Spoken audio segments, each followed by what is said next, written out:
Microsoft Defender XDR. I'm not talking about Defender endpoint. Let me be very clear over here. The name of the parent security solution is Microsoft Defender XDR. XDR stands for Extended Detection and Response.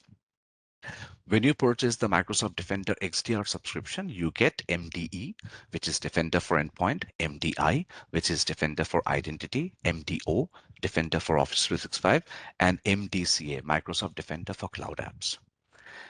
So we have talked about relationship between Defender for Endpoint and Sentinel. Now let's talk about the relationship between Defender for Identity and Sentinel. Well, there are two primary security solutions for managing identity-based threats. We have got this MDI, Microsoft Defender for Identity, and we have got another Azure native solution known as Entra ID Protection. Well, there are differences between these two. Let's talk about this Entra ID Protection. Entra ID Protection is an Entra native solution. As long as you have got Entra ID Premium 2 subscription, you get this Entra ID Protection. So what you get as a part of Entra ID Protection, you get two policies and two reports. Primarily, you get other things as well, but primarily you get two policies and two reports: a user risk policy and a sign-in risk policy, a user risk report and a sign-in risk report. So the user risk policy detects any kind of users at risk. Maybe let's say a user has entered wrong password too many times. Maybe the user has tried to access or trying to access something from a device which has got a malicious IP address. Okay. It also tracks the keyboard gestures. While typing the password, user has entered some wrong characters, did backspaces a couple of times. It detects irregular gestures, and then it tags a user at risk. Then sign-in risk. Sign-in risk is any kind of risky sign-in activities. Signing in to a service from a compromised browser, legacy browser, compromised browsers like Tor browser, a typical location. You have tried to sign into a service from Australia a couple of minutes back, and now you're trying to sign in from a different geography.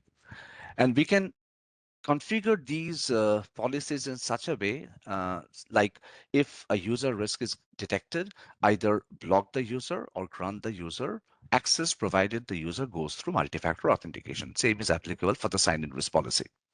Block the user if there is a risky sign-in, or maybe allow the user provided the user goes through the multi-factor authentication policy. Microsoft Defender for Identity, which is a part of Defender XDR, does the same thing. Okay. But the difference between these, the Entra ID Protection and Defender for Identity is, if a perform a suspicious act during the consumption of any cloud resource, then Entra ID Protection will be able to handle that. It will detect this as a threat, and accordingly, it's going to block the user if you have configured the user to get blocked. But if the same user tries to perform some suspicious task on-prem, I mean, I have logged in to my local network and I'm trying to, corrupt my DNS server, or maybe I'm trying to add a wrong scope within the DHCP. Entra ID Protection will give up, because Entra ID Protection was designed just to detect threat at a cloud level. Whereas Microsoft Defender for Identity, which is a part of Defender XDR, offers an end-to-end protection solution. Does not matter if you're trying to access a cloud resource or you're trying to access an on-premises resource, Defender for Identity will handle both. So generally what we do is we obtain Microsoft Defender XDR subscription. As a part of this, we get Defender for Identity. And you need to go to the settings blade or settings page of Defender for Identity and download an agent. Now that agent needs to be installed on an on-premises domain controller so that the security logs can be ingested from the domain controller and ship it back to Defender for Identity. And Defender for Identity is seamlessly integrated with Entra ID. It grabs the security logs from Entra ID as well. So it offers an end-to-end protection. So things like suspicious signing ins, impossible travel to unusual geolocation, MFA fatigue. MFA fatigue means it's a very common type of an attack. Okay. MFA fatigue and password spraying, these are two different types of attacks, by the way. So MFA fatigue means you're not trying to sign in to a service, but you're constantly getting the MFA. But the intruder will not stop. They will constantly send you MFA requests again and again, again and again, again and again, with the intention at some stage you will become frustrated and you will try to approve this MFA just to see like what's happening.